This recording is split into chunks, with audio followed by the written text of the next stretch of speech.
And now sports with Chris Duerr from the Little Jess Chrysler Dodge Jeep and Ram Sports Desk. It is the volleyball match enthusiasts in the Tri-States have wanted to see for this entire fall. Undefeated Macomb against a Quincy Notre Dame Lady Raider team the Lady Bombers had a lot of history with in recent years, including that big regional final last year in Macomb. A spiked superpower summit that drew a crowd worthy of the matchup and all of its unique subplots tonight. And man, it was eardrum threatening in the pit tonight, which is a great sign of the enthusiasm at play tonight between these two student sections and teams. Set one early advantage Macomb in this one. Quinn Rexroth turns a little trick set into a backline landing. That's a point for them. Then check out Kelly Ladd right here doing her thing, going up strong at the net for the big block. The Bombers up in set number one, 7 points at 13-6. QED calls a timeout. Out of that timeout, everything changed. Annie Eaton right here hooking up with Nora Wiley, and that was the flashpoint of a fierce reignition of QED's attack. Eaton again from the back line, serving up back-to-back aces. She does that incredibly well. Macomb temporarily would stem that comeback momentum with an emphatic blot here by the very talented Jordan Hines, but the ace brigade continued. First Nora Wiley, yeah, that's pretty darn good. Then the criminally underrated Courtney Keck with an ace of her own, and Macomb suddenly looking mortal in serve receive, something the Bombers do very well ordinarily. Tonight was not ordinary. Annie Eaton with the tap down gives QED the lead for the first time in this one, and when your setter can do that, that's a huge advantage. More from Nora Wiley, who lets fire with fury. She is just so talented and so good and very, very forceful, as you can see. And then it's Annie Eaton with the ace to end a 25-21 win in game number one. Game number two was a much more forward effect from QED as they gave you everything they had and never fell behind in this one.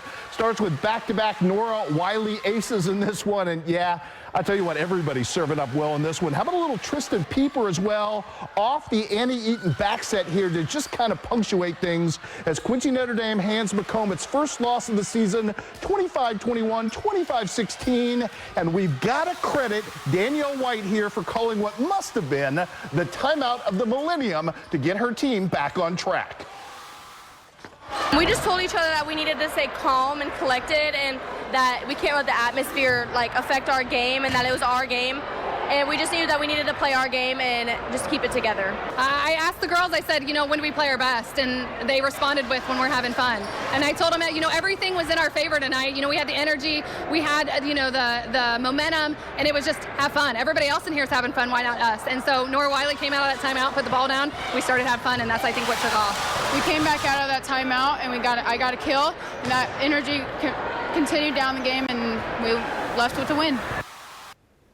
More on the QED win tomorrow. We've got state bids on the line in Moberly today. Class 1 district golf. Double-digit scores hard to come by on this moderately tough day out there today. Canton's Hannah Taylor had one, chipping like a pro right here. First on number 1, then on number 3. She fired a 98. That was good. 4th individually. She is headed to state along with her sophomore teammate, Raylin Merida, who finished with a 15th place finish. Meanwhile, check it out right here. Good putt right here by Brookfield's Maggie Bennett, applying some pressure to Morgan Christ, who had the earlier nice chip. Morgan, though, doing her thing today, taking co-medalist honors with an 88. Her short game working well as well. She shared those with Ella Sportsman of Marceline. Monroe City, a storyline today as well. Ava Potterfield, tough start to this one. Great putt to finish it off. She was 18th individually, her team second on the day. Highland, the story. Josie Murphy, 9th place finish for her. Ava Hudson, 12th place finish as well. Good showing as well from South Shelby individually with Hannah Gaines and Sophia Elizarez playing well at 15th each. Story on the day, Highland moving on as a team, Monroe City as a team, and Morgan Christ as your medalist. Let's go through some scores very quickly on the day. As you can see, the final scores from golf good in favor of the Highland Lady Cougars, winning by 18 strokes. Quickly through the rest of the scoreboard tonight. Volleyball, Southeastern over West Prairie. Rushville Industry in straight sets over Payson Seymour. Calhoun's really good. They beat Unity in straight sets. In college volleyball, John Wood all over Danville area. Huge night for the pride of Southeastern High School. Abby McMillan, who had 21 kills. Hills. Soccer, Ellsbury beats Canton 5-2. In college soccer, St. Louis draws Fordham on the road. Our guy, Seth Anderson from Q&D with a goal in that one.